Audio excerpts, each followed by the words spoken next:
On the news this morning, President Muhammadu Buhari in isolation after 2-week trip to London. Plateau State Governor Simon Lalong imposes curfew in 3 local government areas following attacks. Governor Nyesom Wike urges PDP to take defecting governors to court. On the foreign scene, Taliban takes over Kabul as Afghan president flees. I am Ifiemi Andrew. President Muhammadu Buhari and members of his delegation have gone into isolation after a 2-week trip to London. The president arrived on Friday, about 18 days after he left for an education summit and medical check. Senior Special Assistant to the President on Media and Publicity Garba Shehu confirmed this on Sunday. He explained that the move was in line with the NCDC guidelines for international travel. Plateau State Governor Simon Lalong has imposed a curfew in Jos North, Bassa and Jos South local government areas following Saturday's attack on the Hukuba Road in Jos North local government area of the state. The attack saw 23 travelers going from Bauchi through Jos to Ikare in Ondo State killed. 23 others who were injured during the attack are receiving treatment. 26 others were rescued unhurt. The governor, in a statement he signed on Saturday, said the curfew became necessary to avoid an escalation of tension in the affected areas.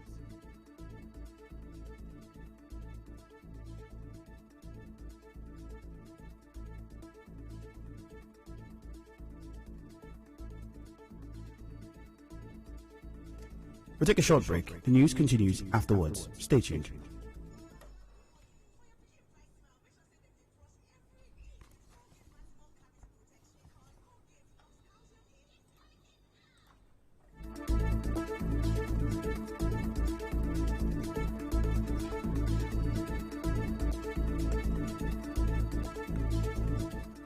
Governor Nyesom Wike has urged the People's Democratic Party (PDP) to file a lawsuit against the Ebonyi State Governor David Umahi and Cross River State Governor Ben Ayade for defecting to the APC. Governor Wike said the decision of the court will help to address the issue of incessant defection by politicians. He said Governor Umahi and his counterpart Professor Ayade the actions is a violation of the Constitution and because there is no reason for their defection.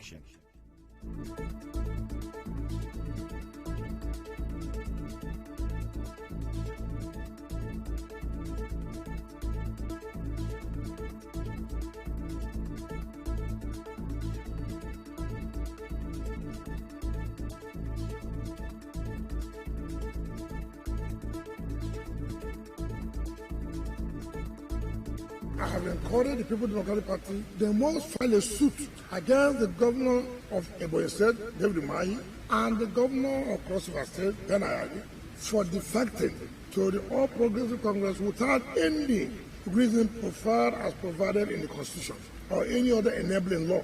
Let it be on record that the party have been able to challenge this, and let us await the outcome of the decision of the courts. Because the court have a role to strengthen our democracy. And part of the role the court must play is to make a final pronouncement on this issue of defection from one party to the other, having been elected on a particular political party. And when there are no divisions in the party, and people will come up with all kinds of excuses, they must challenge this, so that they are challenging the one of them. We cannot let go these other 2 states. It doesn't matter whether they win at the end of the day, but for once, let there be a pronouncement. Correspondent Mika Otuka reports that the governor also explained that the PDP is challenging their defection to strengthen democracy in the country and not for them to return to the party. Time has come that the judiciary must rise up to the occasion to make a final pronouncement on this issue of defection, and that will go a long way to strengthen our democracy. Because if we do not take action, you will find out a situation where you have a one-party state, and that will not be good for our system, for our democracy. What PDP is looking for is not just that they want to reclaim the seats, but that a pronouncement must be made by the judiciary of this incessant defection without no reasons at all. A report says one person has been killed in Ilele Alimini community in Emoha local government area following unrest. The councillor representing Ilele Alimini Ward 10, Ifiemi Andrew, told our correspondent that trouble started after the vice chairman of the CDC, Christian Chukwu, was nearly tortured to death by members of the disbanded local security outfit OSPAC. He said the situation led to a reprisal attack by the youths of the community, which led to the death of a member of the disbanded OSPAC, John Amadi. He, however, called for the deployment of security agencies to the community to forestall. The guy had personal problem with one of the members, disbanded husband. He went and called either 2 or 3 persons of that same disbanded husband. They did. That boy, guy lost consciousness. The brother felt he had died, not knowing that the boy is still alive. To get allegation of rape against one of its lecturers by a female student has shown that there were no evidence. Stay tuned.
The management of River State College of Health Science and Management Technology says the report of the panel set up to investigate the allegation of rape against one of its lecturer, Chukwere Chikaobi, by a female student of the institution has shown that there were no evidences to establish that she was raped.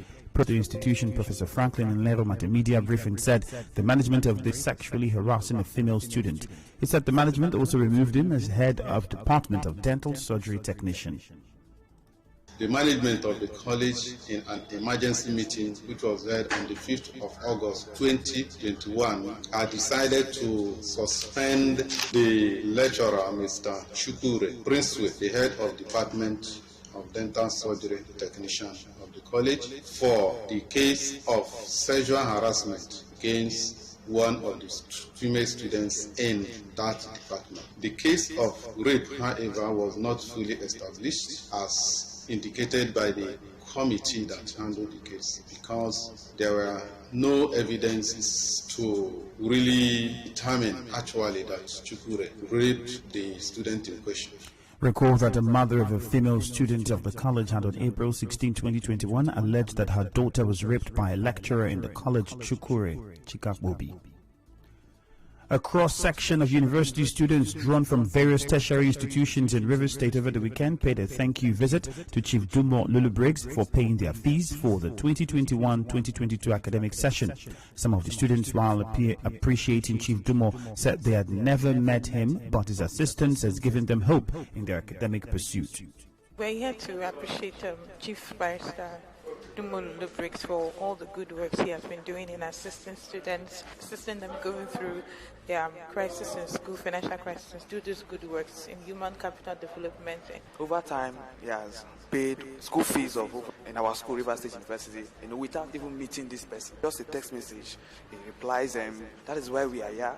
We brought every one of them, like the few we can gather, to come and tell him thank you in person, for also to testify before him that actually these persons are genuine, they are real persons, they are not there to take advantage of his philanthropy. I was really stranded about my school fees and I didn't really know what to do about it. Contacted one of my friend, my classmates, he gave me his contact and I contacted him, and at that point he gave me hope again. I was able to pay my school fees, which ordinarily I was frustrated because I have lost both of my parents and I had no hope of getting anywhere to get my school fees. But with the help I got from him, I was able to pay up the school fees, and I'm really, really grateful to him for what he did. On his part, leader of the students, Godswill Onyegbo, said their visit to the Calabari-born philanthropist is to intimate him that they are genuine students and that they will not forget in a hurry his intervention in their academics. You know, the greatest stage of development is human capital development, and thousands of us across different institutions in Rivers State here are beneficiaries of his scholarship. So I've come this morning to say thank you to him for paying up our fees. A number of students from different institutions would deem me fit to come and say thank you to Chief Dumolu Lubrix for paying up our fees. Basically, that is the reason why we have come this morning, to thank him. Responding, the paramount head of Oruwari compound in Abunima, Chief Dumolu Lubrix, in an interview with correspondent Ebi Oruwari, urged the visiting students to keep their academic flag flying. My own philosophy about life is that you have to create opportunities for everyone and demand responsibility from everybody. So we have a group of young people who have shown that they are responsible young men and women in society. So mine is content to encourage and be happy that at least in Rivers State we have men and women that we can entrust the future. What's more important, is character. Even better than brilliant. There is always something that we all can say. You don't have to be a billionaire to try to reach out. Sometimes the 1,000 naira you give to a beggar on the streets, will be the difference whether or not that beggar will be alive the next hour. In line with the Section 32 of the Rivers State Local Government Law No. 5 of 2018, the chairman of the Ikure Local Government Area, Dr. Samuel Wanosike, has forwarded names of nominees for appointment as supervisory councillors and advisors to the Ikure Legislative Council for screening and confirmation.